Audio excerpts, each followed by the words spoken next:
at last. I must say I'm disappointed in your progress. I imagined you'd be here sooner.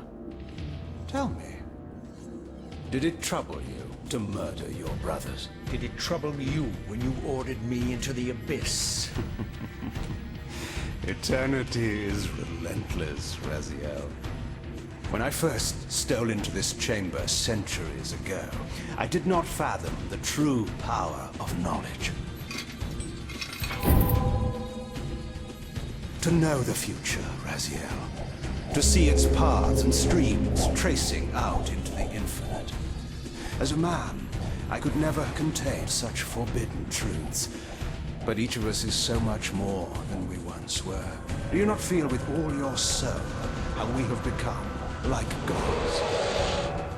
As such, are we not indivisible? As long as a single one of us stands, we are legion.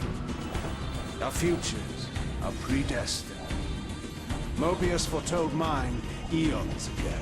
We each play out the parts fate has written for us. Free will is an illusion.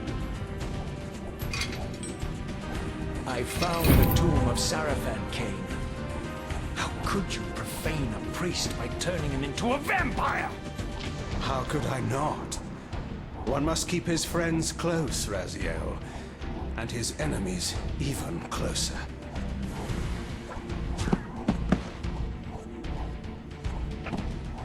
Who better to serve me than those whose passion transcends all notions of good and evil?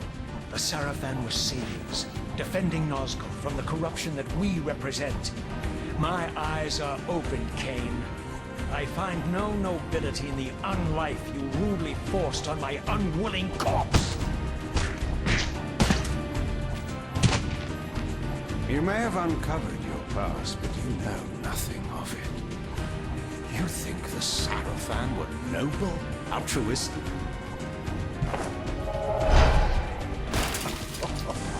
Oh, don't be simple. Their agenda was the same as ours.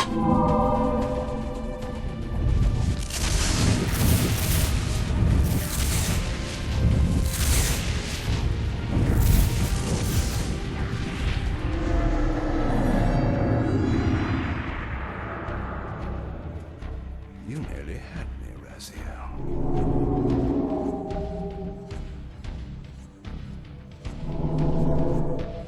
But this is not where or how it ends. Fate promises more twists before this drama unfolds completely.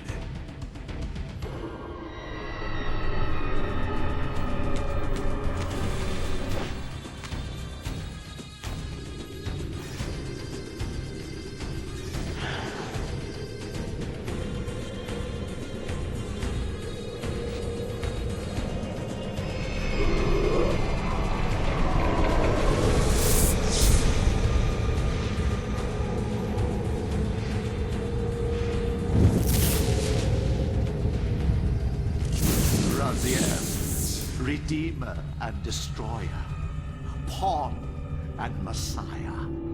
Welcome, time-span soul. Welcome to your destiny.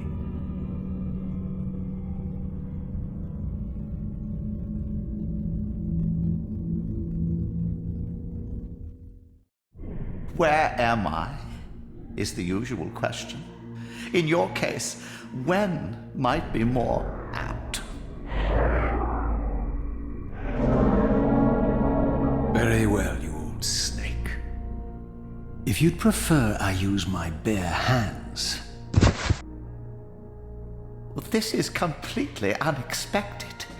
This orb disables our vampire enemies, leaving them helpless and incapacitated. Strangely, it seems to have the same effect on that peculiar weapon of yours. But you must believe me. I mean you no harm. You can drop the benevolent facade, Mobius. I know who and what you are. I should kill you where you stand. Perhaps you should, my boy. But you don't. Are you so certain of that, Mobius? My role as Time Guardian affords me a certain level of omniscience, Raziel. No, you don't kill me. That honor belongs to your maker, Cain, some 30 years from now. You two are a pair. You're just as fatalistic as he is. Death comes for us all, Raziel. It's just a matter of time. How is it that you know my name? We have never met. On the contrary, Raziel, I know you very well. And it grieves me to see how cruelly Cain has used you. I knew you when you were one of the Sarafan Brotherhood, Raziel. We were even close. Oh, please. Fortunately, you need not love me now to be my ally. Are we within the stronghold of the Sarafan priesthood? Yes, but the glorious days of the Sarafan have long since passed, I'm afraid. This is a more cynical and indecorous age. My mercenary army now inhabits this stronghold. We strive to honor the memory of the Sarafan with our own humble crusade. Is this the vampire Vorador?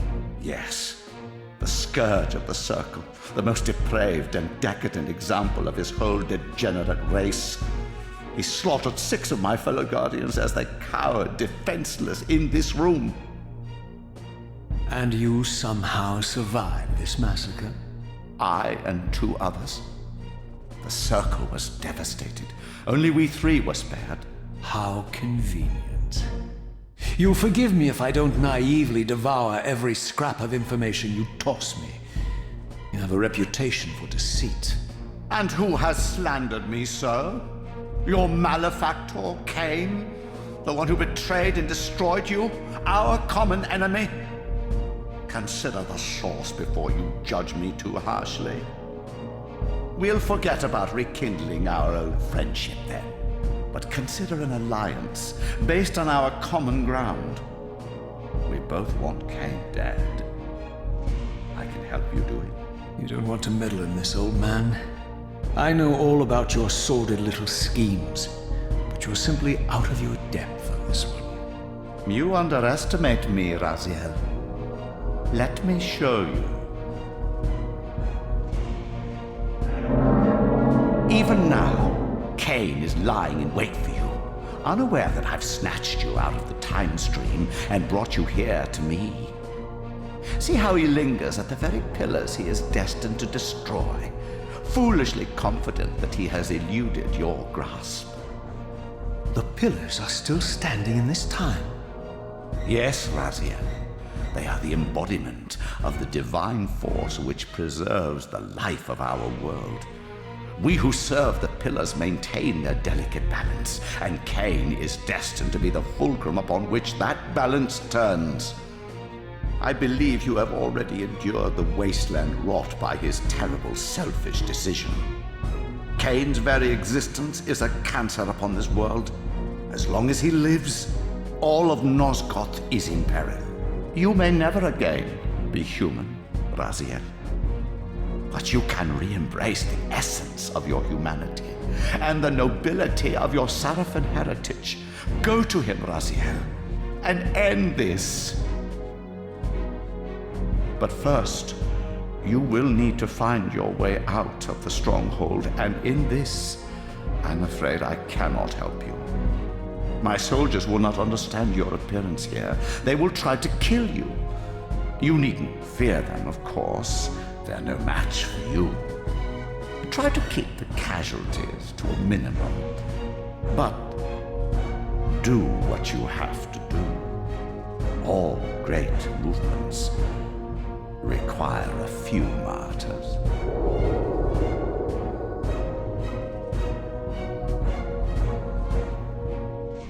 Alone now, I surveyed my surroundings and noticed a second time-streaming chamber. Its entrance identical to the first, but with one distinction. That crystal was significant, but how? I had not yet discovered. Away from the influence of Mobius's cursed staff, I could feel the strength of the Soul Reaver slowly returning. If that orb was as debilitating to vampires as it was to the blade, it gave Mobius a powerful advantage over his enemies. I finally understood how Mobius's crusade could decimate the vampires so successfully. If he could immobilize his enemies, they were at his mercy.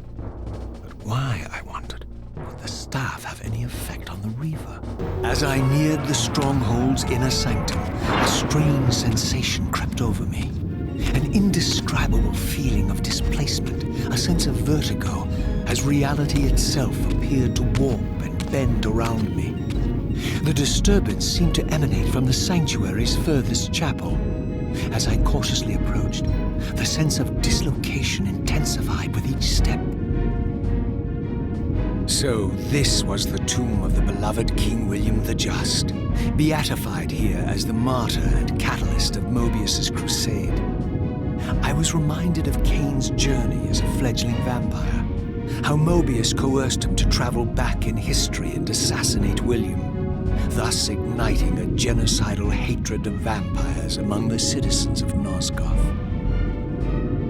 And here I discovered the source of the displacement, the Soul Reaver itself, laid out like a holy relic, and broken, apparently in the battle between William and Cain. I had not thought such a thing was possible, until, of course, Cain shattered the blade against me when he tried to strike me down. Thus, the captive spirit inhabiting the Reaver was released, and binding itself to me, became my symbiotic weapon. And so the Reaver met its former self, still imprisoned in this corporeal shell. I watched, mesmerized, as the Wraith blade uncoiled itself and snaked down the length of the physical blade. Embracing its twin, its mirror self, the Reaver's long-dormant spirit was now fully aroused, and for the first time, I felt the true presence of this other entity, willful, ravenous, and deranged from thousands of years of imprisonment. The Reaver was now in command, and I, now merely its helpless host, felt my soul being leeched to restore the blade. But the Reaver knew better than to destroy its host, and just as I neared the brink of oblivion, the blade released its hold on me. As I recovered, I realized we were now bound together in a fragile alliance.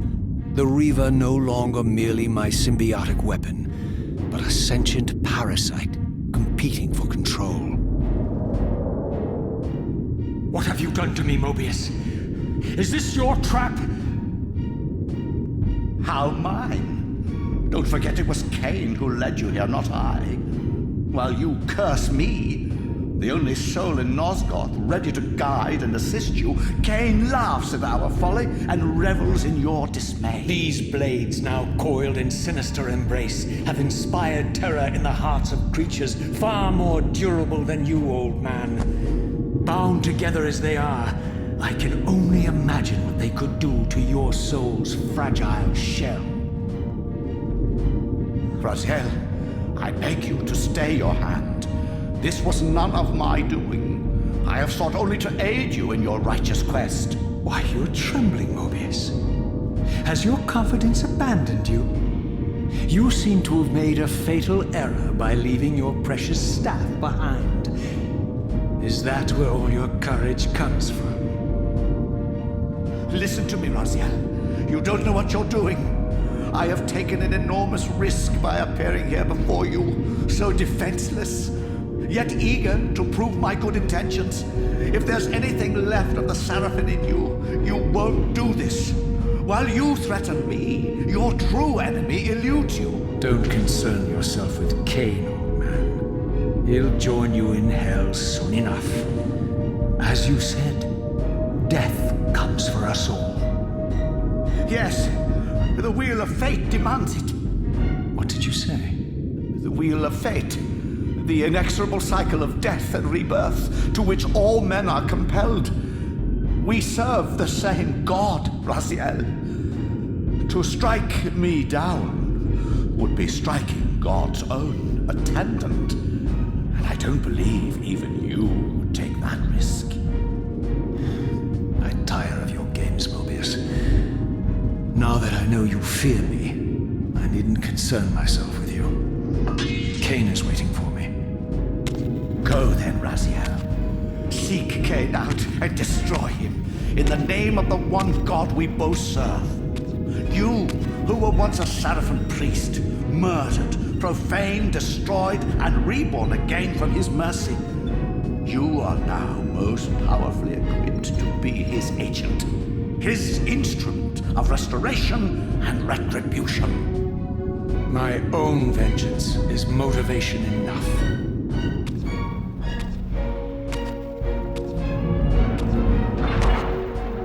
By my soul, you almost had me, my little blue assassin. But that'll be the one and only chance you get. I assure you of that. I could now summon the blade at will, regardless of my strength. But once summoned, the blade's ravenous appetite could not be contained. It devoured the souls of its victims, and if I allowed it to become over-aroused, the Reaver would now turn its hunger on me.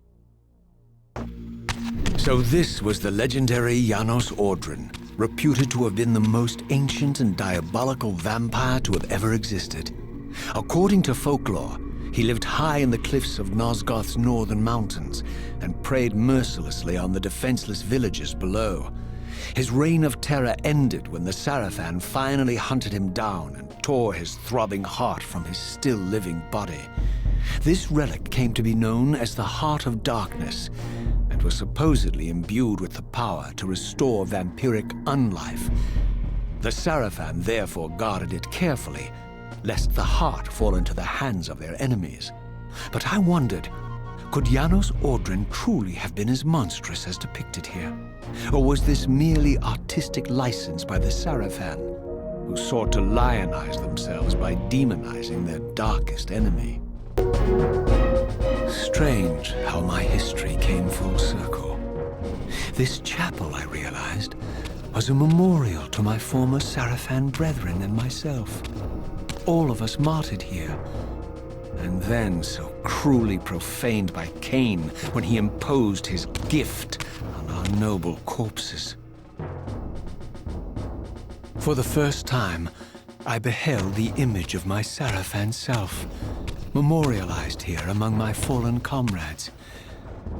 It tortured me to see how noble and pure I had been, and what a vile phantasm I had become. And a profound sense of injury, of loss and betrayal welled up in me, so overwhelming I could barely contain it. All I wanted at this moment was to find Cain and destroy him. I emerged, and for the first time beheld Nosgoth in its former glory. The land overflowed with abundant life and vitality, and I knew with certainty then that the world I had left behind was nothing more than the corpse of Nosgoth, a lifeless husk bled dry by the corruption of Cain's parasitic empire. This was the fragile world Cain sacrificed to preserve his own petty life and ambition, heedless of the profound cost. The sight only deepened my resolve. I sensed that the pillars lay to the northwest. If Cain truly waited to confront me there, I would not disappoint him. While I had only just escaped the stronghold, I sensed that in time my journey would return me full circle to this place. Infiltrating the fortress, however, would be no small feat. The balcony that had provided my escape was now well beyond my reach, leaving this massive gateway as the only means of entry. The gates were sealed, but like the time-streaming chamber I had seen earlier, their operation was undoubtedly linked to that odd crystal mounted above the entrance. These vampires had nothing in common with the deranged jackals I left behind in Cain's derelict empire. They seemed to retain much of their former humanity. In this era, vampires were clearly not the uncontested predators we had been. These creatures were hunted mercilessly and oppressed. And while I still believed that vampirism was a plague and had to be wiped out, there was nothing noble or righteous in this crusade. This was simply ruthless persecution. The pillars of Nosgoth, pristine, whole, and uncorrupted. I had never beheld them in this undefiled state, yet something profound and indelible resonated within me at the sight. And there, waiting at the very heart of the pillars, was the canker that was destined to destroy them.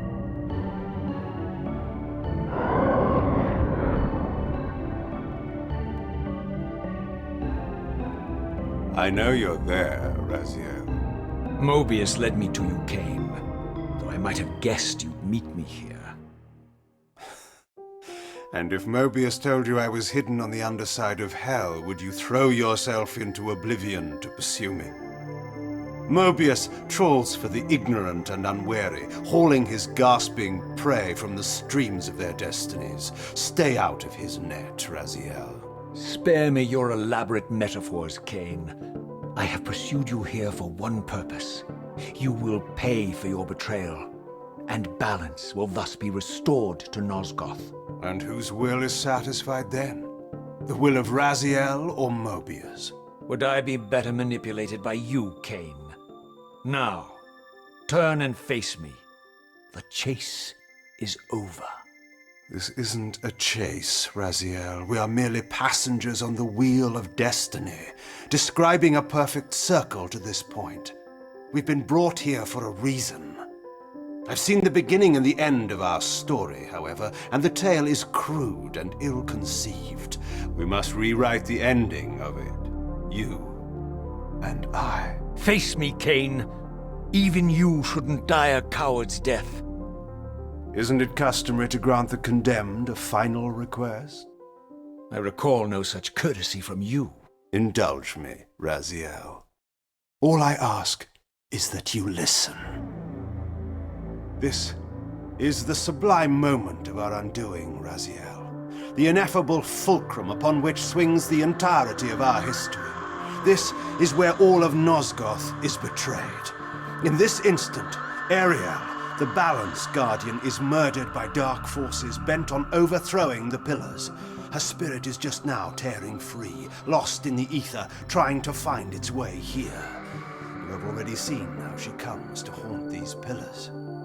Bound here by your refusal to die. You are the reason this land becomes diseased. As long as you remain alive, you condemn Nosgoth to an eternity of decay. Be still, Raziel. See this. As Ariel dies, I am being born to take her place as Balance Guardian. Such is my destiny.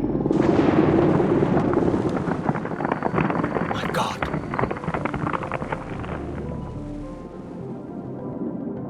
At the moment of my first cry, Ariel's beloved, the Guardian Nupraptor, finds her corpse. Racked with grief and tormented by suspicions of treachery, Nupraptor plunges into a madness which overflows and infects all of the Guardians who are symbiotically bound, including me. The repercussions of Ariel's assassination were expertly calculated. The entire circle descends into madness, and I am tainted at the moment of my birth, instantly rendered incapable of fulfilling the role destiny has prepared for me. Shall I show you the same mercy you showed the rest of the circle, then? You blithely murdered them to restore their pillars, yet your hand faltered when it came to the final sacrifice. What makes you exempt, Cain? You're merely the last man standing. Why condemn me for simply carrying out what you hadn't the courage to do yourself? Let's drop the moral posturing, shall we? We both know there's no altruism in this pursuit. Your reckless indignation led you here. I counted on it. There's no shame in it, Raziel. Revenge is motivation enough. At least it's honest. Hate me, but do it honestly. 30 years hence, I am presented with a dilemma. Let's call it a two-sided coin. If the coin falls one way, I sacrifice myself and thus restore the pillars.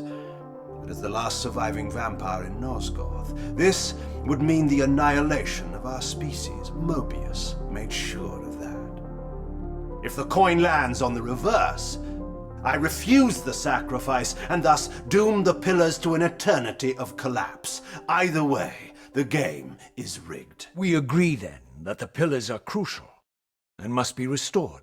Yes, Raziel. And that's why we've come full circle to this place. So after all this, you make my case for me. To end this stalemate, you must die so that new guardians can be born. Pillars don't belong to them, Raziel. They belong to us. Your arrogance is boundless, Cain. There's a third option. A monumental secret, hidden in your very presence here. But it's a secret you have to discover for yourself. Unearth your destiny, Raziel. It's all laid out for you here. You said it yourself, Cain. There are only two sides to your coin. Apparently so. But suppose you throw a coin enough times. Suppose one day it lands on its edge.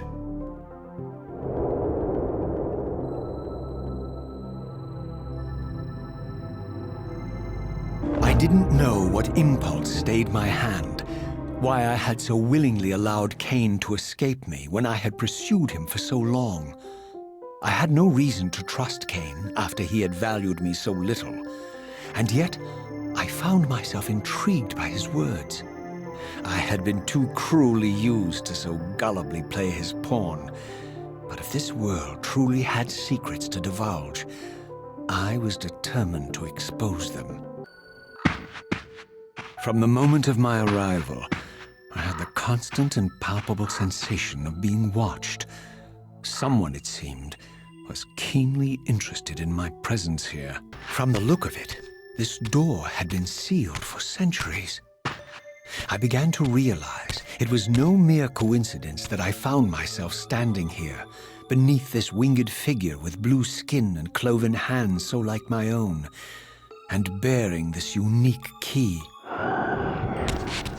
And so it was with a sense of gravity and trepidation that I unsealed that ancient door and crossed the threshold. As I entered the chamber, I sensed that it had been sealed for hundreds, perhaps thousands of years. And while this room was clearly built when the pillars were erected, I knew that no human hand could have shaped this place, and that perhaps it had never been seen by human eyes.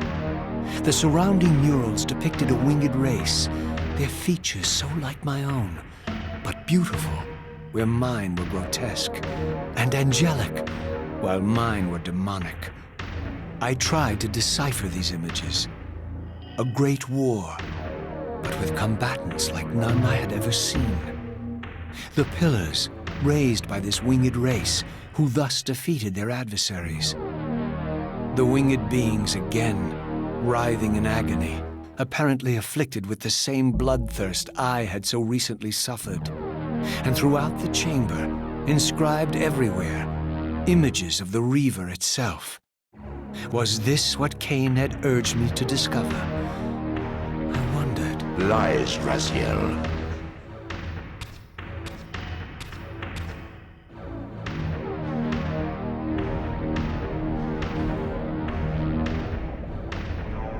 Do not be deceived. Ah, my ancient benefactor. And I dared to hope we had parted ways forever. Your silence was refreshing, but it lasted. No doubt you have a conveniently inexpressible reason for your presence here? Do not be insolent, Raziel. I am eternally present here and everywhere, now and always. I am the still center of the turning wheel, the hub of this world's destiny. But perhaps not so omnipotent as you'd have me believe. Your hold on me appears to be tenuous. I no longer seem to need you. Yet I'm guessing you still need me. This impudence is unworthy of you, Raziel. Do not forget that you have a task to fulfill here. You are indebted to me. Indebted? You would have me show gratitude for a gift I didn't ask to be bestowed? Do you forget that you forced me to inhabit this vile carcass? I restored you to yourself, Raziel. It was Cain who destroyed you. The very enemy you've just let slip through your grasp. Do not fail me, my servant. I serve no one. Not you, not Cain, and not your lackey Mobius. Mobius is my good servant. I have many. And if I tell Mobius that he's worshipping a giant squid, do you think his faith will falter? You have grown willful, Raziel. But beware. To embrace a serpent is to invite poison into your heart. Cain is a sinuous beast. He will seduce and deceive you. You pride yourself on your free will, yet you let that degenerate deter your resolve. I harbor no illusions about his integrity, nor anyone else's. In fact, I am beset by manipulation on all sides. I merely seek the truth. These are the fathomless truths, Raziel. The agony of birth and death and rebirth. This is the wheel of fate, the purifying cycle which sustains all life. Vampires are an abomination, a plague which leeches this land of its spiritual strength. They obstruct the flow of life and death. Their souls stagnate in their wretched corpses. But the wheel must turn. Death is inexorable and cannot be denied. Your destiny is irresistible, Raziel.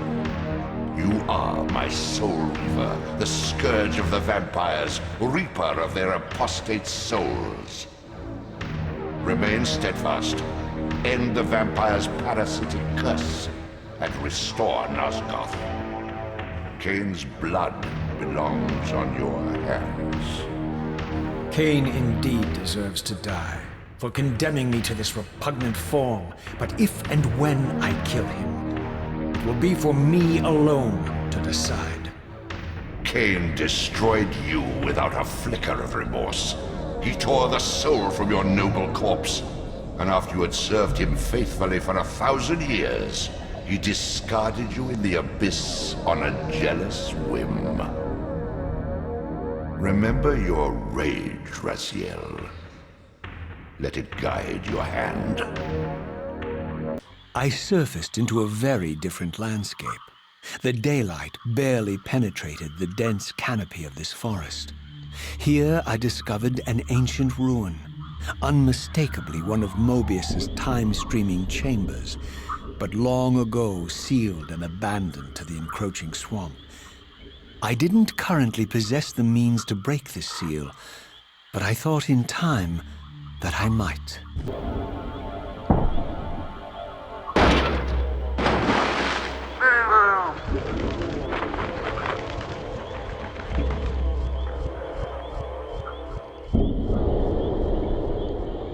So, my lurking observer was exposed.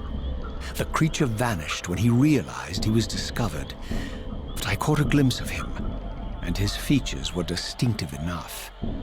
This was the vampire Vorador, the monstrous assassin depicted in the stronghold.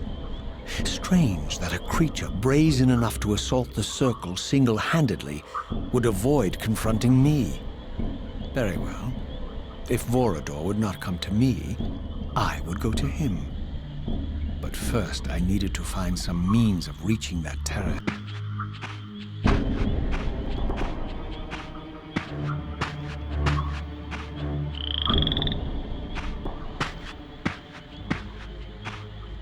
There appeared to be a passage here, leading northward into the mountains.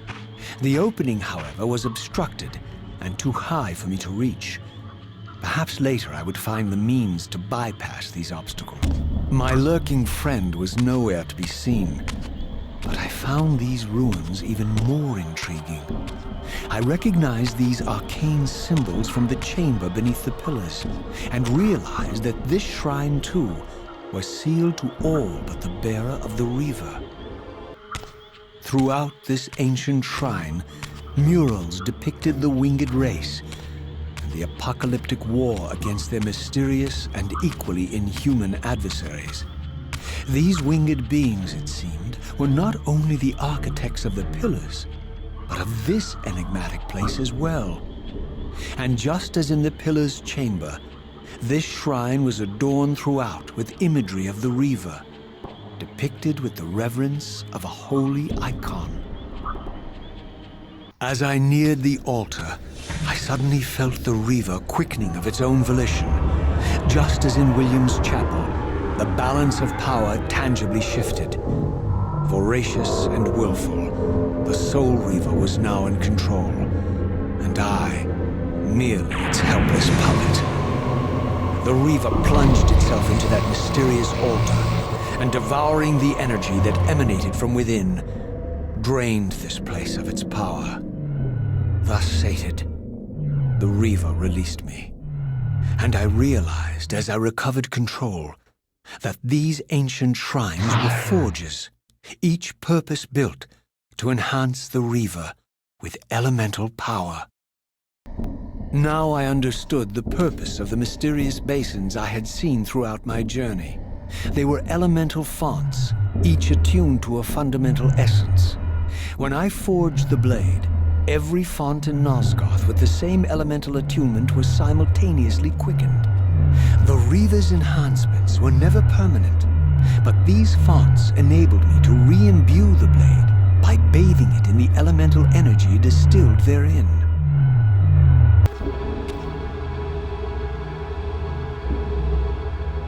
Concentric circles, one eclipsing the other.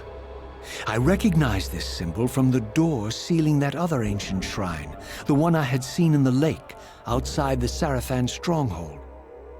Perhaps now, armed as I was with the elemental power of darkness, I could return and gain entry.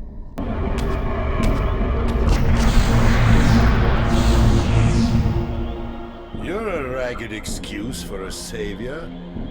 Vorador. I see my reputation precedes me. It does. All good, I hope? I've been watching you since you emerged from that accursed stronghold. Strange that your arrival coincides with the corruption of the Pillars. But I'm wondering, are you the catalyst of these events? Or the answer to them? I don't know what you mean. I will speak plainly then. I distrust your origin, stranger. Seeing you crawl from the putrid depths of Mobius's keep makes me question your purpose here. And what should I make of your appearance? Not human, clearly, and more demon than vampire. And the Pillars. It is no mere coincidence that your arrival in that clearing heralded the Pillars' decay. And so I ask you plainly, are you the instrument of the Pillars' destruction or their salvation? Neither. Very well. Let us look at the other side of the coin. I have followed your journey and watched as you blithely unlocked secrets that have been sealed and forbidden for thousands of years. The path you have been treading is open to only one being. You don't know what you are, do you? I have been many things. If you find me ignorant, enlighten me. What's the point? This world is beyond redemption. Let the human cattle have it. I would expect better than meek capitulation from you. Centuries of persecution have taught me well. 500 years ago, our race was nearly exterminated by the fanatical crusades of the Sarafan. And now the same sick drama unfolds again. In merely a decade, Mobius's cutthroat citizen army has nearly accomplished what the Sarafan could not. Vampires meddling in the affairs of men. Look where it's brought us. What am I to make of these secrets I've uncovered, then? The depictions of the winged race, the pillars, and the Reaver. Fairy tales, boy. The delusions of an ancient culture clinging to hope long after the world had discarded them. Their bloodline trickled away, until only one of the ancients remained, sustained solely by obligation and his unfaltering faith in the old prophecies. But you see, even if you are who you appear to be, it no longer matters. You're simply too late. Janos Audron, the Reaver Guardian, the last of the ancients, and my maker, was murdered by the Seraphan nearly 5 centuries ago. He alone would have the answers you seek, but his secrets died with him. I don't know how you've come even this far without his guidance, or without the Reaver, stolen these 500 years ago by the Seraphan. I'm afraid, my friend, that you and all of us are out of luck. I had no less reason to trust Vorador than anyone else I had met. In fact, the ancient vampire was the most forthright being I had encountered thus far. If Janos Audron was the key to all this, then I would find him, and Mobius's time-streaming device would provide me passage. But first, I had to find a way back into the stronghold, and I suspected I would find the means within the lake's mysterious shrine. Ah, my wayward child returns. Having unearthed more than you'd like, I suspect. What am I to make of these ruins that litter the land, and these images here in this chamber? Merely the deceits of a failed civilization. You are being misled, Raziel. This ancient race hoped to manipulate the future with these scrawled misdirections. You must tread carefully. There are dark forces at work in this world, bent on subverting your true destiny. I have no doubt of that. The question is, am I in their presence right now? Your arrogance will spell your demise, Raziel. Deny my will, and the arc of your destiny will reach a sudden conclusion. Your threats are unmoving. Even now, I'm beyond your reach. My reach is longer than you realize. This is a very dangerous game you're playing, Raziel.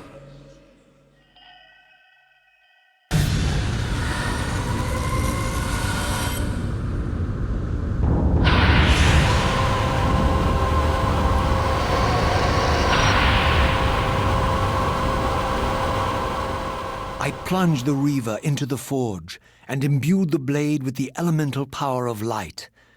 Thus armed, I now had the means to re-enter the stronghold and finally use Mobius's time-streaming device to accomplish my own ends.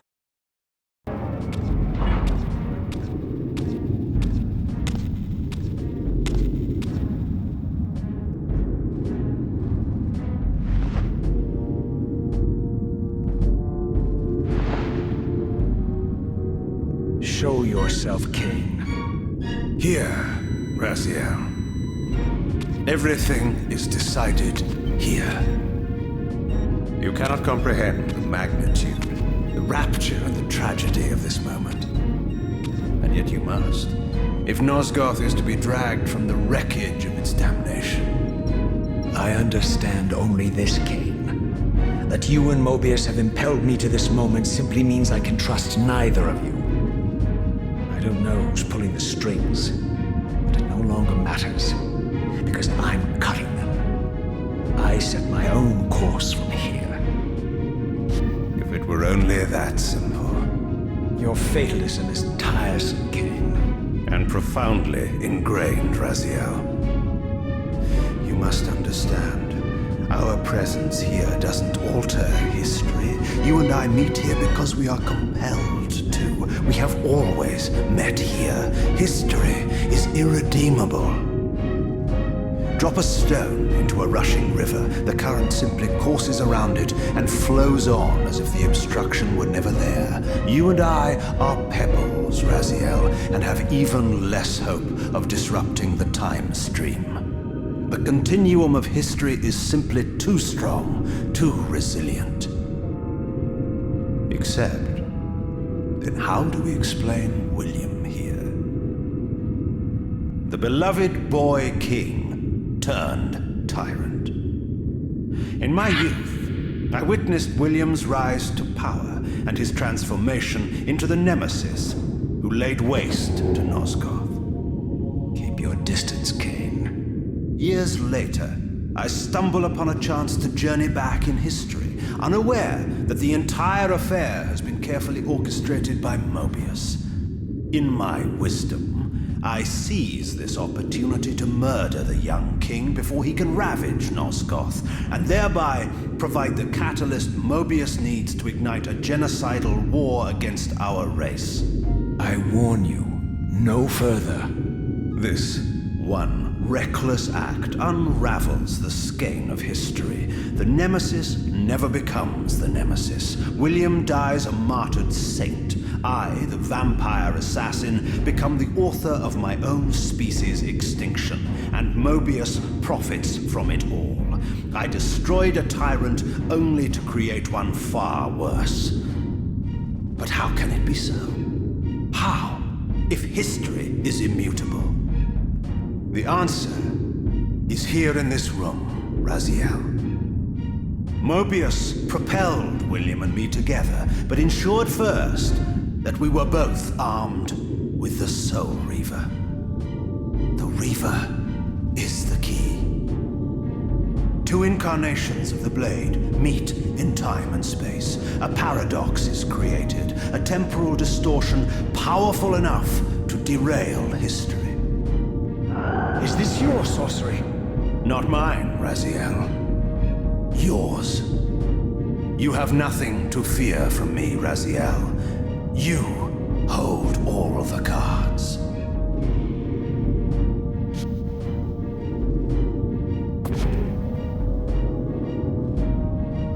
Then perhaps I should test your sincerity. If what you say is true, you should be terrified. I could kill you here and now. And so you do, Raziel. What's happening? We're hurtling towards our destinies, Raziel. What you feel is the pull of history rushing to meet us. This is where history and destiny collide. If you truly believe in free will, Raziel, now is the time to prove it. Kill me now, and we both become pawns of history, dragged down the path of an artificial destiny. I was ordained to assume the role of balanced guardian in Nosgoth, while you were destined to be its savior. But the map of my fate was redrawn by Mobius, and so in turn was yours. This is madness! Fight it, Raziel. This moment does not have to be an ending. It can become a prelude. I can't. You can, Raziel. Look inside and see that it is so. You have the power to reshape our inevitable futures.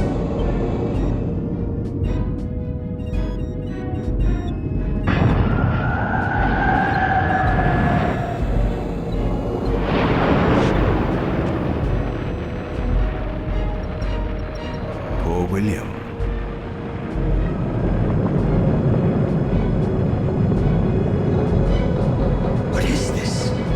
History abhors a paradox, Raziel. Even now, the time stream strains to divert itself, finding its old course blocked by your refusal to destroy me. The future is reshuffling itself to accommodate your monumental decision. This is where we restore ourselves, Raziel, and reclaim our intended destinies.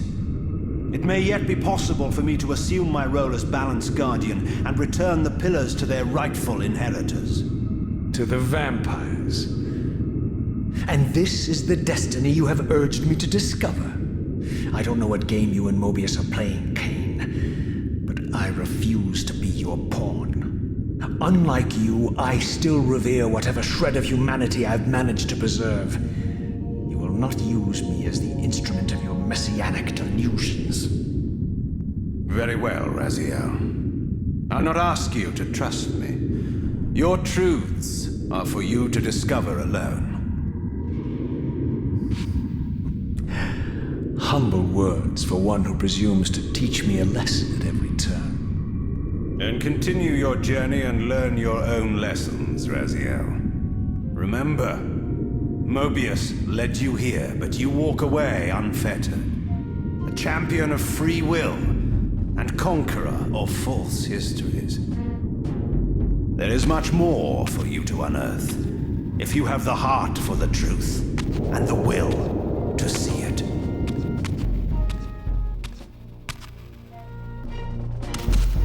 Ah, yes. I like that look on your face, Mobius. You really don't know what to do now, do you, old man?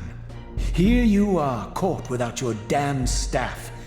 And I suspect things aren't progressing quite as you'd hoped. You're not used to the fly turning to confront you in your web, are you?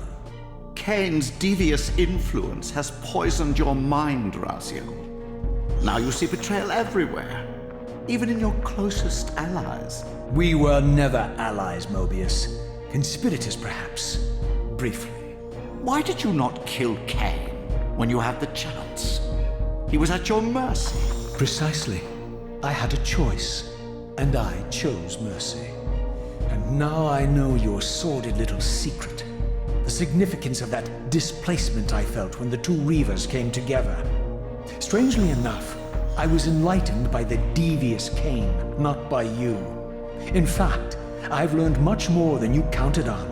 I understand now how you've tried to manipulate all of history for your own personal gain. But now all your little schemes are whirling in ruin around you, aren't they? All because I chose to exert my will for once, rather than obey the demands of sorcerers and spirits and demons, all singing the same tiresome refrain, "Kill Kain." I'm setting my own path from here, Mobius.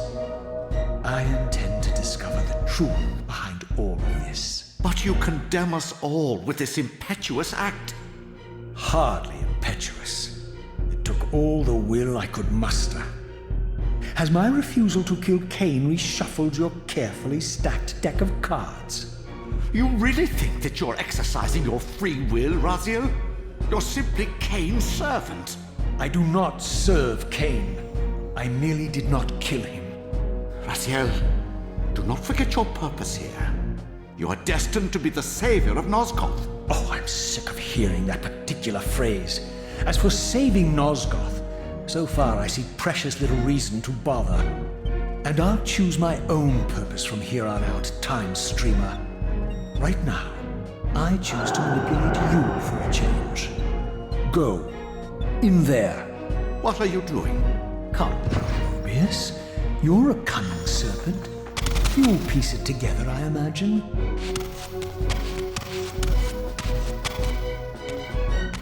This era is of no further use to me. You will operate this device to provide me passage. I want to see the world in a simpler time, before the Sarafan began their crusade. And what about Kain? You're leaving your core behind. You kill him if it's so damned important. You need only touch the two poles of the switch, and the device will transport you. But I urge you to reconsider. You've lost your powers of persuasion, old man. Rot here and forget me.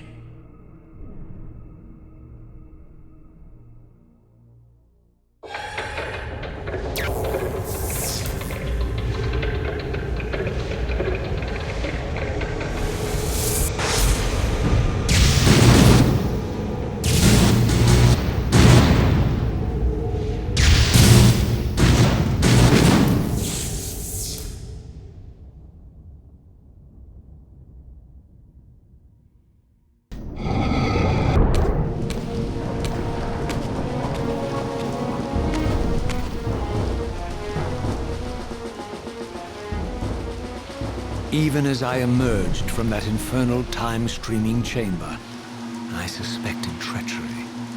The stronghold was vacant, derelict, abandoned.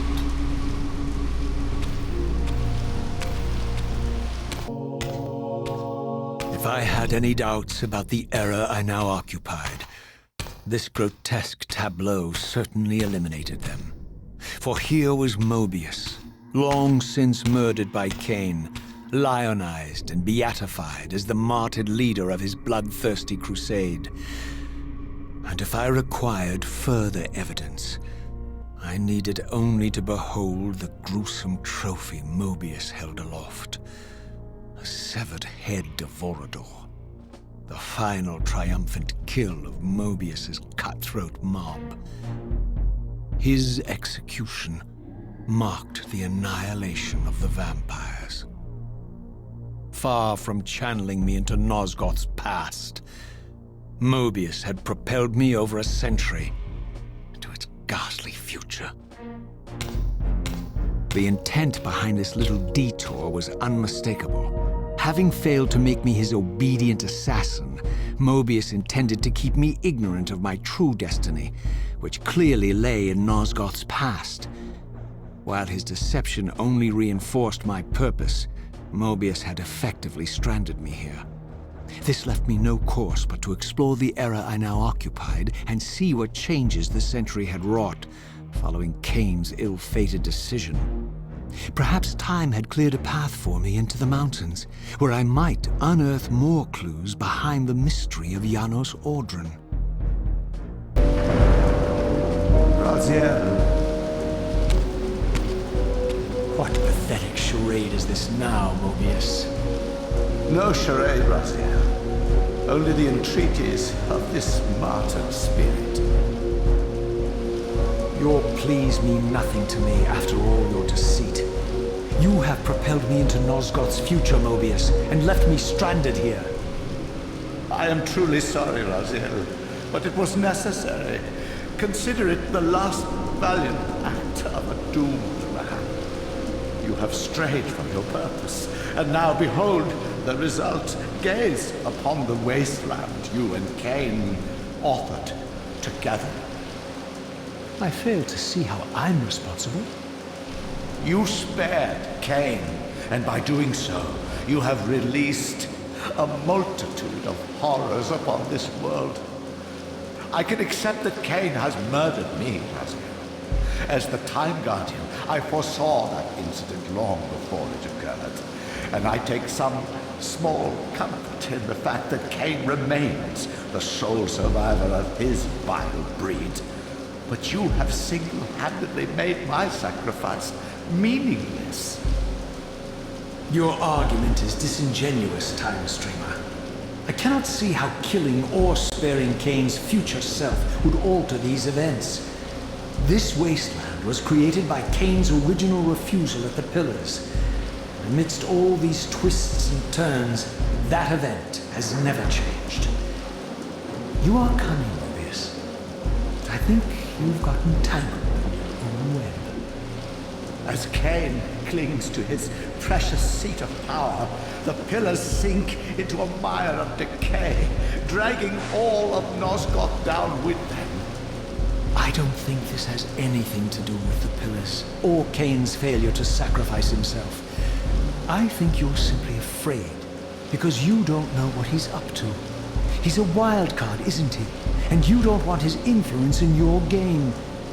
Which is why you wanted me to eliminate him. Well, now that he survived, you have no idea what's coming, do you? Maybe, for the first time in your entire life, you're terrified that he may have truly found a third option out of the dilemma you orchestrated for him. Cain's lies have addled your mind. Leave this place and trouble my spirit no more. If you even are a spirit, you've forgotten. I have a way to tell for sure. If you're willing to risk it. I didn't think so. Either way, you lose.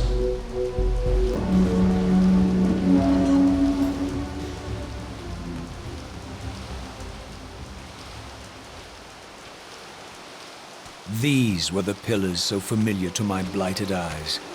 But now that I had begun to learn their true significance, I regarded the pillars' destruction with a new, enlightened sense of horror. And I questioned now whether Cain's simple refusal, his mere ambition, could truly have caused such devastation. I felt that some darker influence was at work here. As I approached, I discerned the spirit of Ariel, bound here now for more than a century. Forever am I bound, hope abandoned, my spirit tethered to this place. What destroyed the circle could not touch me, for I was newly dead and beyond harm's reach.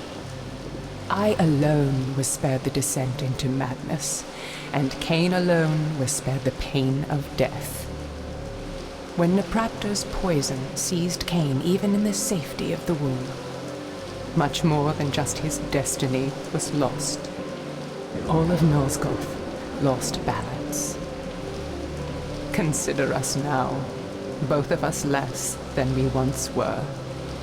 I, pure but insubstantial, and Cain, terribly real, but corrupted. Your imprisonment here has deranged your spirit.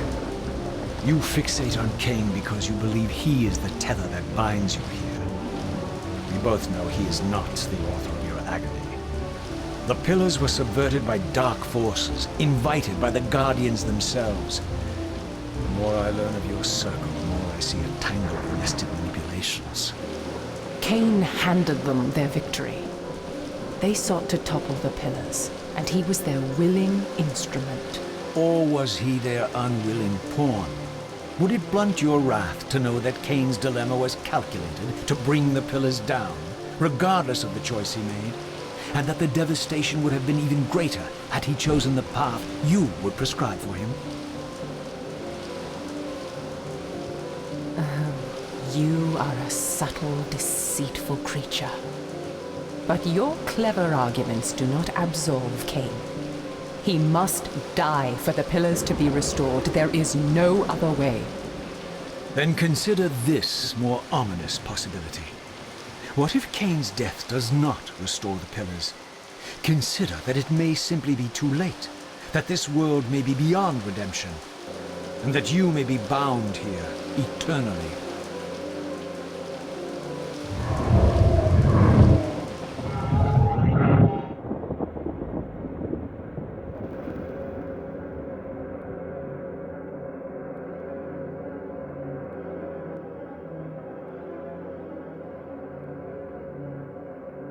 Why do you hound me, demon?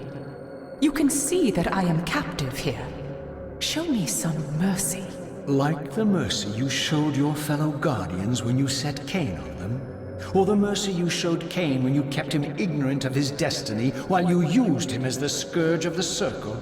Or perhaps like the mercy you showed your beloved Nepraptor when you made him Cain's first kill? You are cruel. Why do you torment me? I'm merely looking for answers, Ariel. Very well. I'll leave you in peace.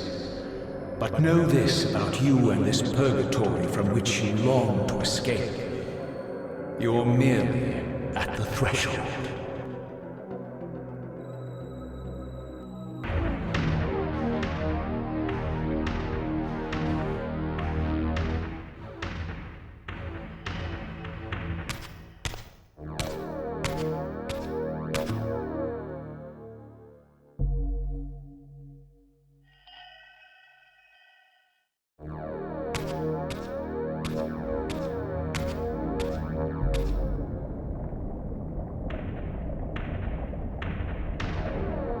Raziel, the failed assassin. You had Cain at your mercy, but lacked the courage to fulfill the act. And now you see the wasteland wrought by the tyrant's hand, by his selfish decision to preserve his own life, even when it meant sacrificing the whole world. This is the fate of Nosgoth, as long as Cain remains alive. An ironic condemnation, given this guilty scene. One would think you'd torn down the pillars single-handedly. What are you trying to obliterate as you drag your loathsome body through this chamber? And why, as Nosgoth descends into madness and misery, do you appear to thrive? Things in this world, I am learning, are rarely what they seem. You, apparently, are no exception. I am the engine of life, the source of Nosgoth's very existence. I am the hub of the wheel, the origin of all life, the devourer of death. Or maybe you're just hungry. Could it be as simple as that? Wouldn't that be poetic irony? The great adversary of the vampires turns out to be the biggest parasite of them all. Do not test my patience, Raziel. I made you, and I will unmake you if I become so inclined. As your agent, I am beyond death. There are fates worse than death, Raziel. Oh, I see you now as you truly are. A cancer. A spooling parasite burrowed deep in the heart of this world. Go now. Play out your pitiful rebellion and take your place among the destroyed, the used, and the damned. But know this. You are mine for eternity. You have always been, and will always be, my soul Reaver. Beyond this edifice lay my sole hope of escaping this demon-infested wasteland. The time-streaming device contained therein offered my only prospect of journeying back into Nosgoth's early history. Unless I discovered some means of breaking the seal, I was condemned to be stranded here eternally.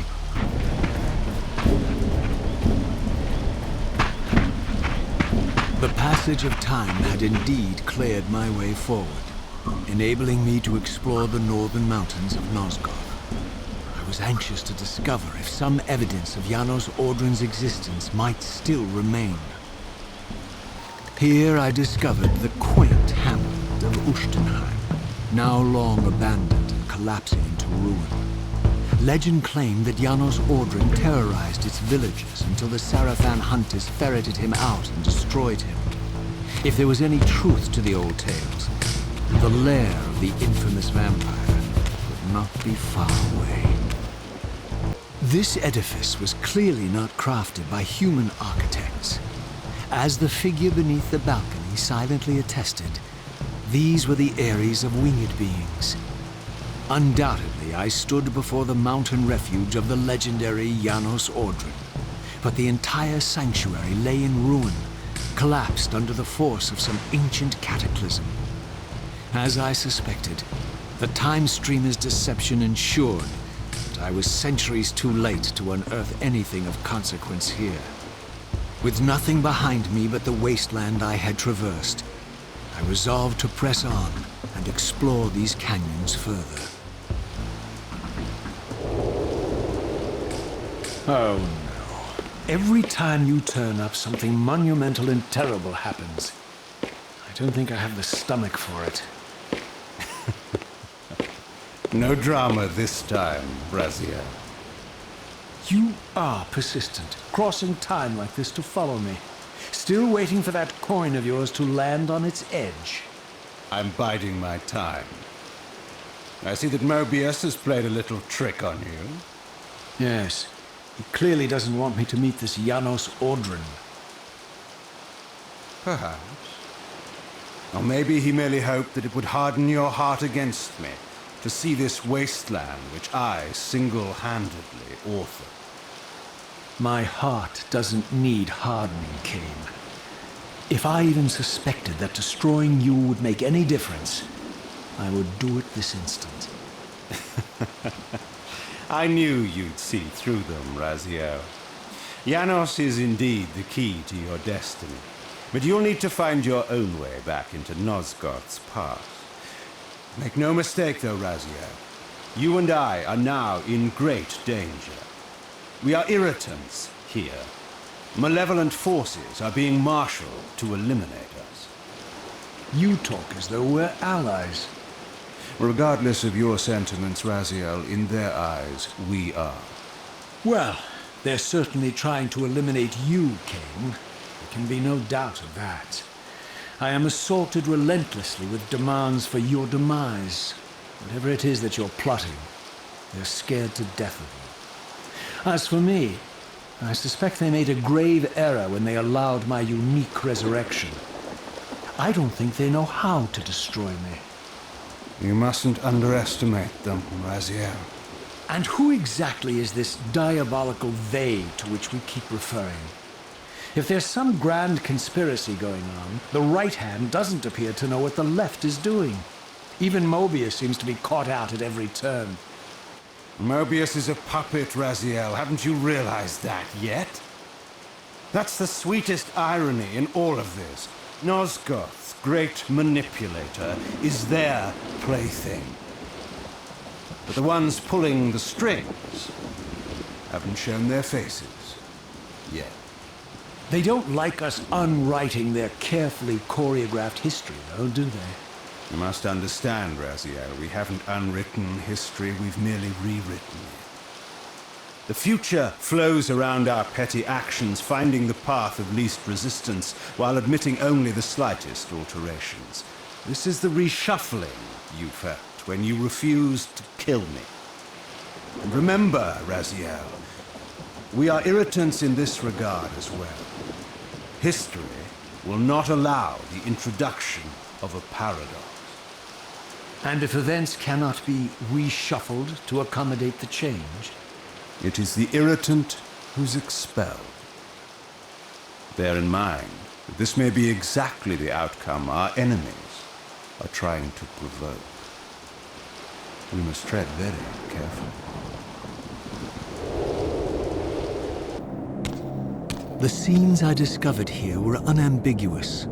This race of winged beings, the architects of the pillars and the creators of the Reaver, were Nosgoth's first vampires. Their bloodthirst appeared to be a curse inflicted upon them by their vanquished enemies. These images confirmed the truths that Cain had divulged to me, but I had been too incredulous to accept. I struggled in vain to see how the pieces fit together, how Cain intended to escape the dilemma of his destiny, and what role he had plotted for me, and why Mobius and the dark powers with which he seemed to be allied were so desperate to see Cain dead, and so intent on me being the instrument of his execution. As the Reaver drained the forge of its vital energy, the tempest receded. I recovered myself and paused to admire my newly forged weapon, now imbued with the elemental power of air. Thus armed, I hoped that I now finally possessed the means to escape this wasted land. This elemental Reaver, I discovered, had the power to obliterate barriers that were cracked or compromised.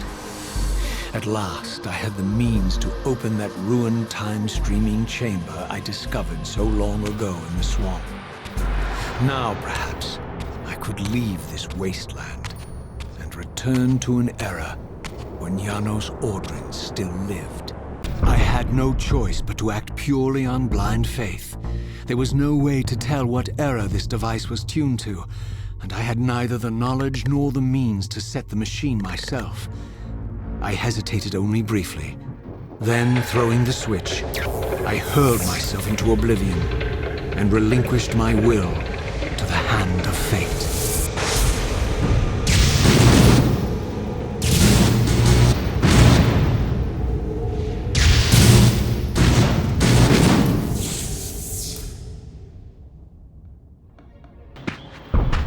Beyond all hope and against all probability, it seemed that the device had unerringly delivered me to the era I sought. For these were Seraphim banners, and these vampires apparently the victims of their crusade.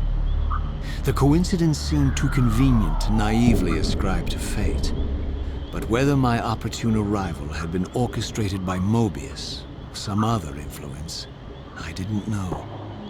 If Janos Ordrin still lived, I would find him. But I was wary of further deception and resolved to tread carefully. For all the butchery of Mobius's crusade, this massacre was somehow more chilling. The killing fields of the Sarafan betrayed a kind of orderly ruthlessness, the cold-blooded righteousness of the true believer.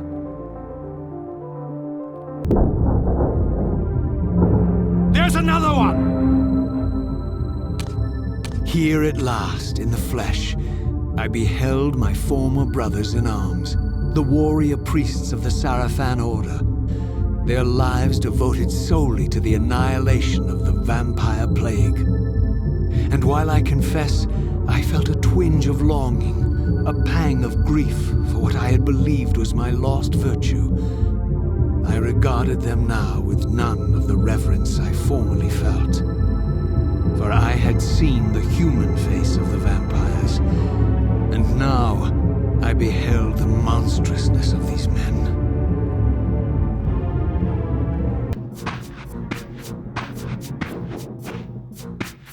The frozen surface of the lake had bound the gates of the stronghold shut. The Sarafan surely had some other means of entry, but this was the only one known to me. To infiltrate the fortress, I would need to find some way to release these gates from their icy bonds.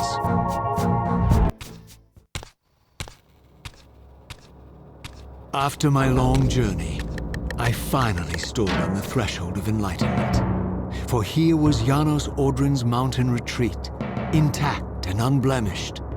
The upheaval that would one day topple this ancient edifice had not yet occurred. And while I had no certainty that Janos still lived, this scene boded well, for I presumed that the collapse of the retreat must have followed the ancient vampire's demise. There was only one obstacle: how to reach the balcony suspended at that maddening height, so far beyond my reach. For this was the architecture of winged creatures. The tattered ruins of my wings were of no use. I would need to devise some other means into that mountain.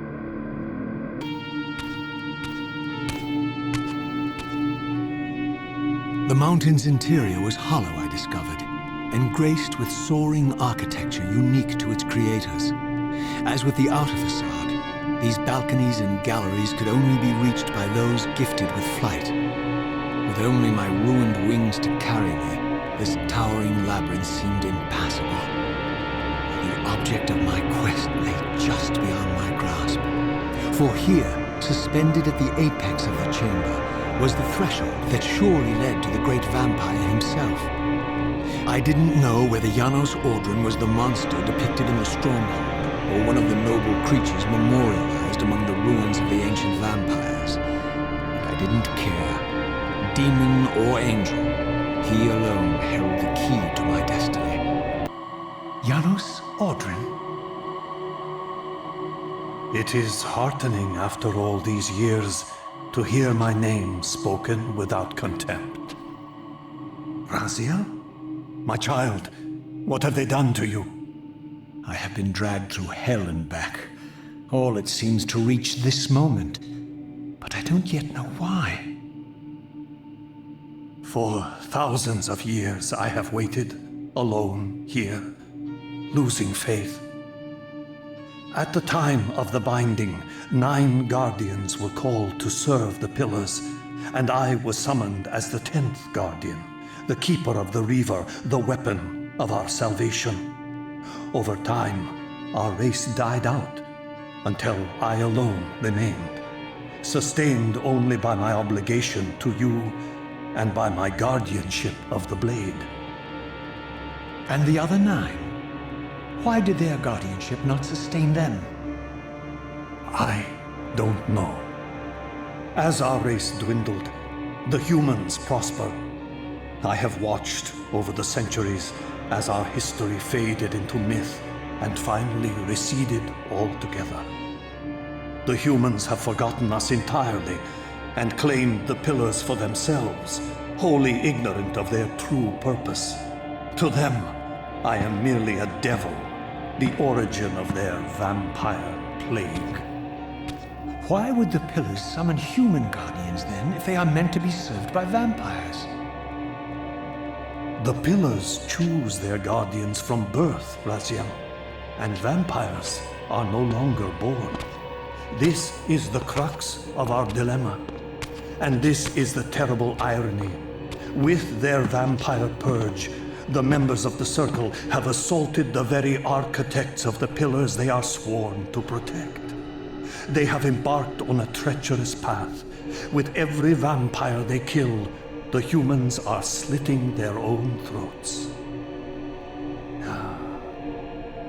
They know I'm up here, beyond their reach, and it terrifies them.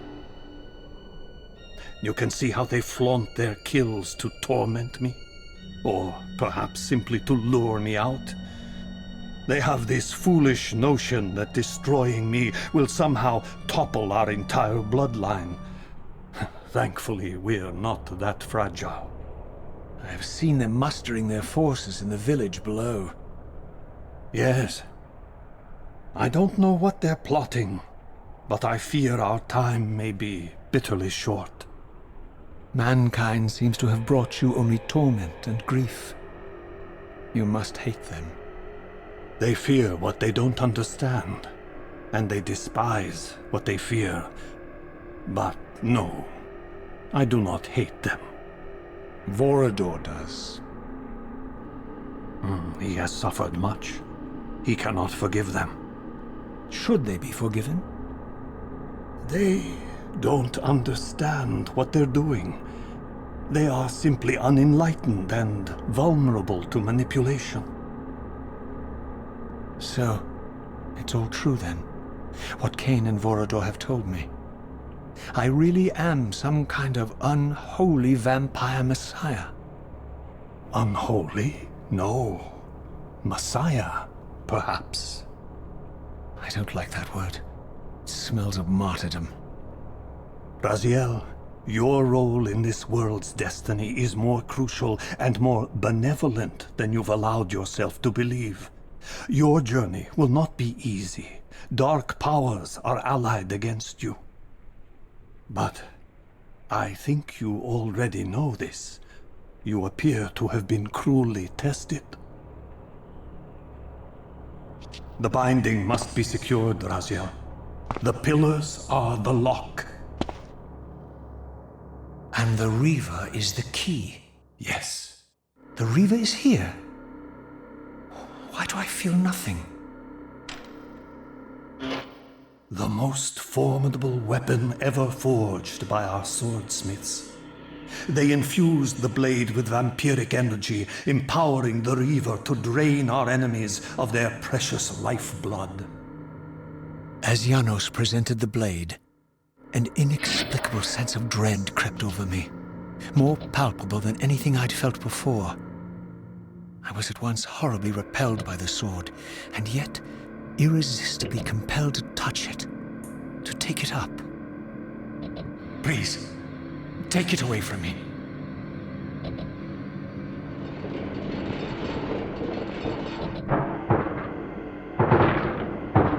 I fear you have been followed.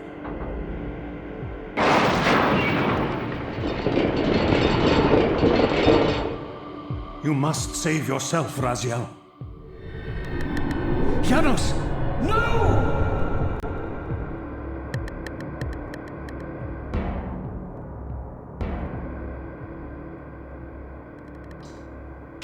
My surroundings whirled sickeningly, and I found myself transported safely away from the ambush to an adjacent chamber. Janos had delivered me from the Sarafan, selflessly forfeiting his own safety to preserve my life. And now I feared that my newfound mentor would be slaughtered by the very crusaders I had so recently revered. The irony pierced me, and with dawning horror, I realized that I had been duped by Mobius from the beginning. For the Sarafan had simply followed the path I gullibly blazed through this sanctuary, and had arrived bearing Mobius' staff. Thus armed, they had Janos at their mercy. Through the door, I could hear them battling, less than a dozen paces away. But it may as well have been 1,000 miles, for this barrier was sealed by elemental forces I did not possess. It seemed Janos had conveyed me into the heart of the fire shrine. I thought perhaps if I could galvanize the forge and imbue the Reaver in time, I might have a slim chance of saving Janos from his grisly fate. I plunged the Reaver into that furnace and forged the blade with elemental fire.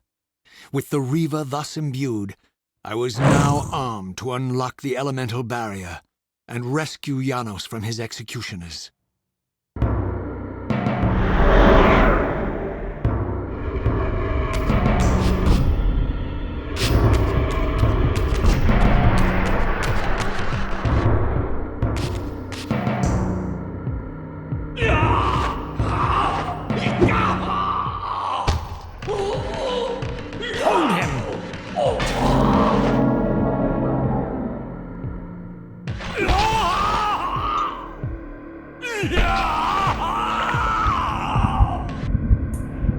Look at his black heart! How it still beats!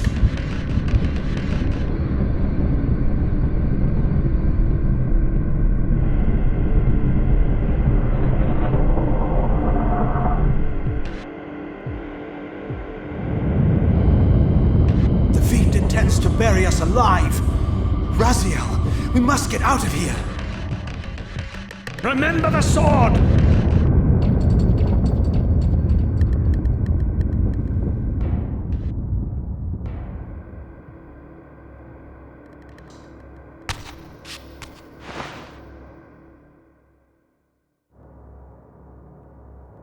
Forgive me.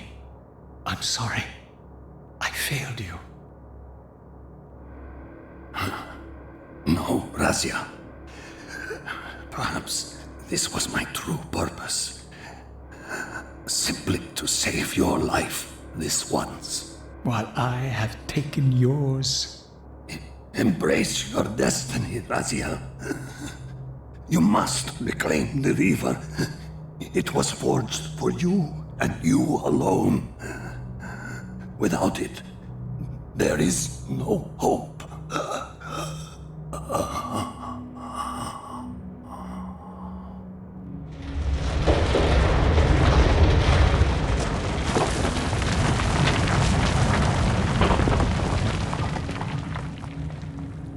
As I backed away from Janos's body, I was overwhelmed by a sense of self-loathing so deep I could barely contain it. In that instant, I rejected all that I ever was, and embraced the role Janos had safeguarded for me so patiently throughout the centuries. I knew then what I had to do, the task for which I was uniquely prepared. I would pursue the Sarafan dogs to their loathsome fortress and avenge Janos Audrin's murder. Mobius would pay dearly for his treachery, and my Sarafan brethren would reap the horrors they had sown. I would retake the stolen Reaver, which was rightfully mine. And finally, when all these debts had been paid, I would reclaim Janos Audrin's heart from their filthy, unworthy hands. If the heart was truly imbued with the power to restore vampiric unlife, its highest purpose was clear to me. I would restore the heart to Janos, and thus undo the vile crime committed by my abominable former self.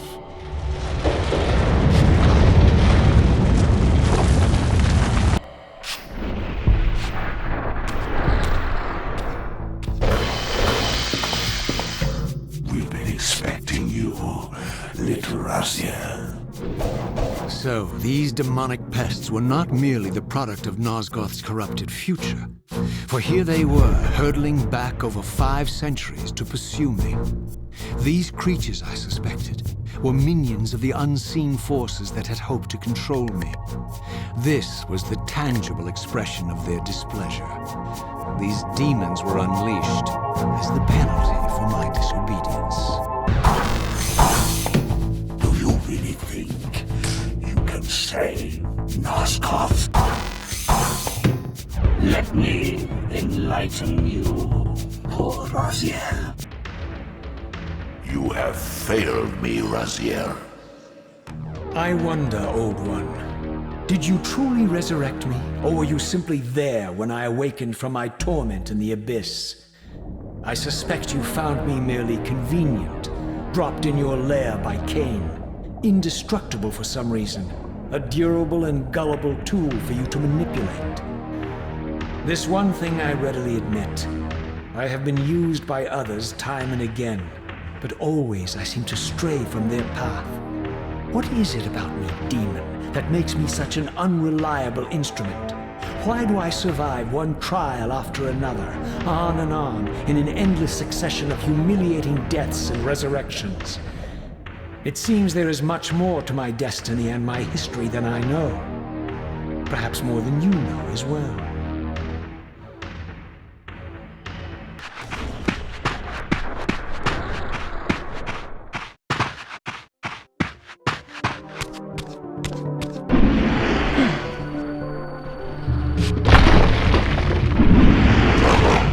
He thinks he can change his destiny.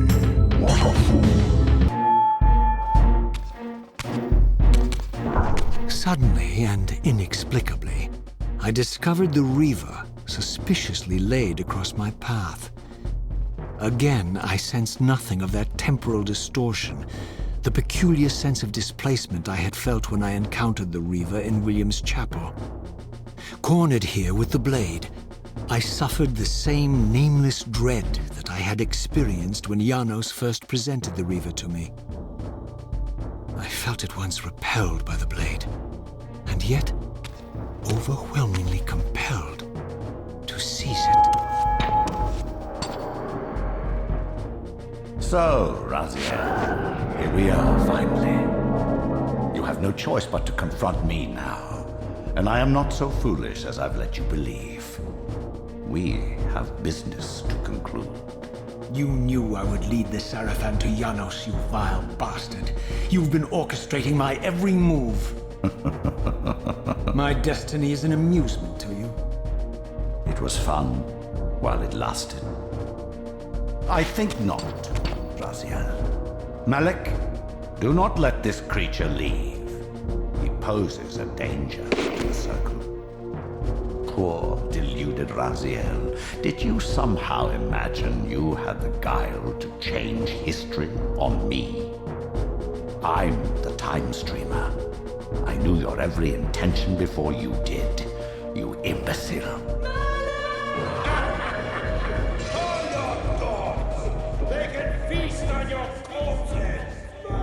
Lord Mobius, there is trouble within.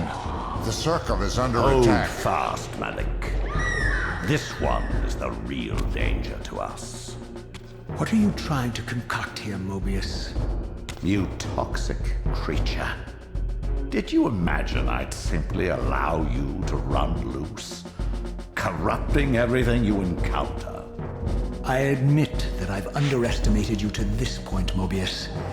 It's a mistake I won't repeat. Wrong again, Raziel. Now, Malik. Bolt the door. Using his staff to disable my Wraithblade, Mobius effectively disarmed me, leaving me with only one choice of weapon. And yet I confess, it was not the lack of options, but blind rage that made me take up the Reaver. In my fury, it felt as though my hand had acted of its own will.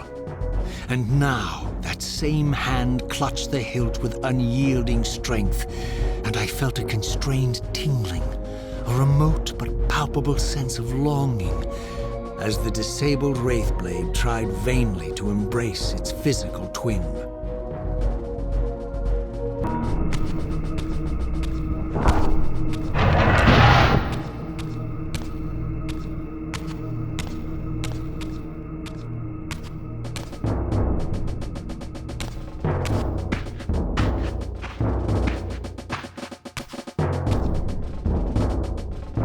Come to take your revenge, demon. Back to hell with you! I recognize these two as my former brethren, in life as Sarafan, and in unlife as Cain's vampire sons. Melchiah and Zephon, the weakest of Cain's brood. These bastards had no idea what future lay in store for them, how they would become the very thing they so despised. The Reaver hummed with ravenous anticipation. Janos had called it a vampiric blade, endowed with the power to drain its victims of their lifeblood.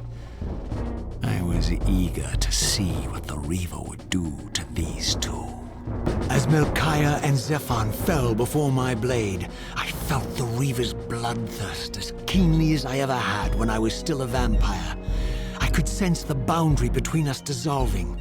The Reaver was consumed with my rage, and I was intoxicated by its bloodlust. The blade had a vitalizing effect on me. My physical energy no longer decayed over time, and the wounds inflicted by my foes healed almost instantly. The Reaver had made me invincible.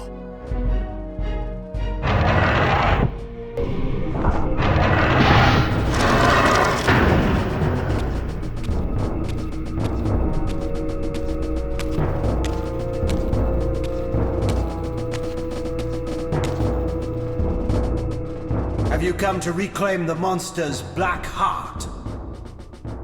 You'll have to get through us first. My former brethren, Duma and Rahab, confronted me next. This all seemed so elegantly choreographed. Exhilarated by the Reaver, I was drunk with revelations.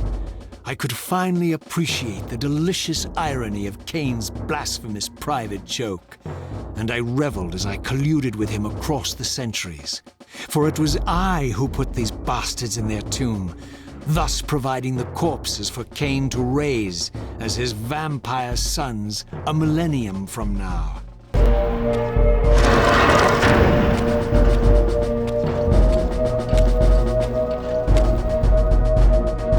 Get back to the pit you crawled from, demon.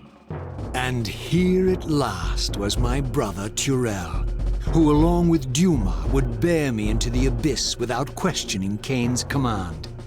So dutiful and righteous, even as a vampire. I guess some habits die hard. The vampire Turel had eluded my vengeance.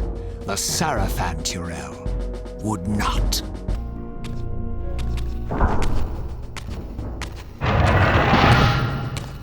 So, vampire, here we are. You've destroyed my brethren, and now you've come for me. You'll find I'm not such easy prey. I don't want to kill you, but I will if I must. Return the heart to me, and we can end this now. So, you've come to avenge that filthy parasite and reclaim his foul heart.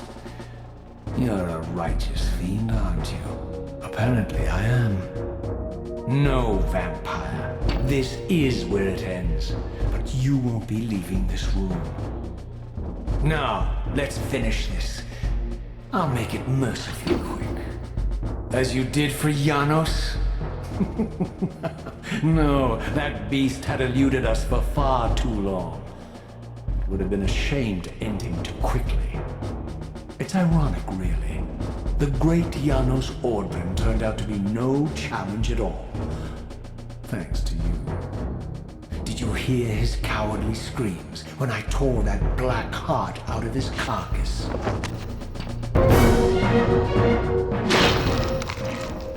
I renounce you.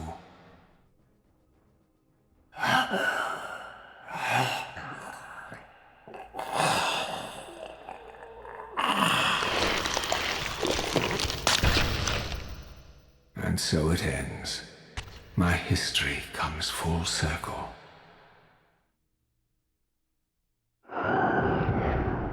Sensing its twin, the Wraithblade uncoiled itself from me, and instead wound lovingly around its former self. I felt its grip loosen, and as the blade left me, its absence chilled me more than its presence ever had. A foreboding sense of emptiness and loss stole over me. And a terrible revelation gathered like a storm at the edge of my awareness.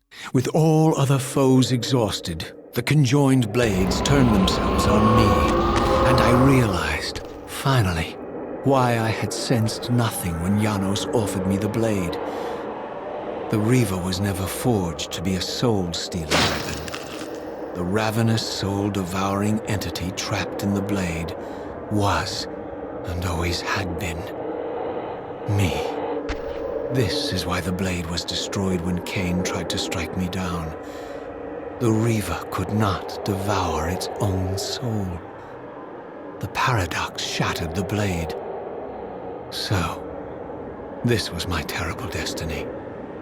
To play out this purgatorial cycle for all eternity. I could not bear it. Despair overwhelmed me. You.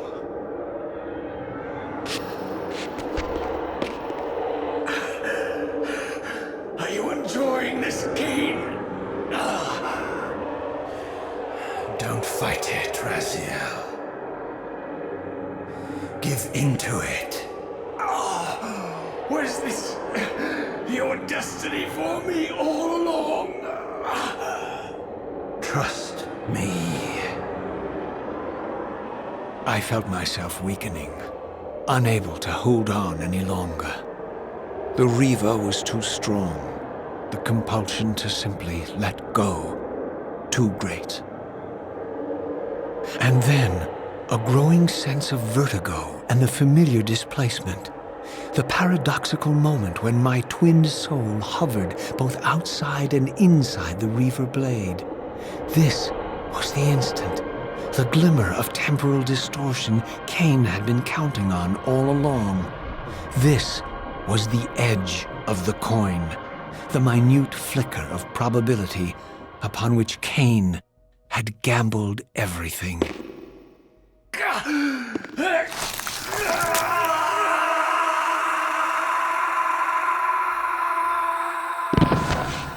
Now you are free to reclaim your true destiny, Raziel. Behind Cain's eyes, I could see new memories blooming and dying as history labored to reshuffle itself around this monumental obstruction. And I could see by the dawning horror on his face that perhaps we had strained history too far this time. That by trying to alter my fate, he may have introduced a fatal paradox. My God. The Hilden. We walked right into their trap.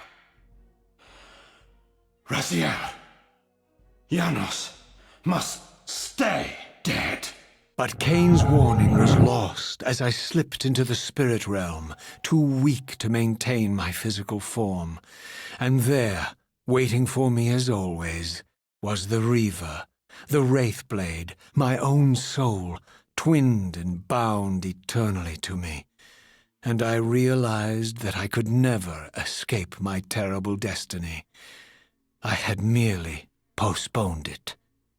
History abhors a paradox.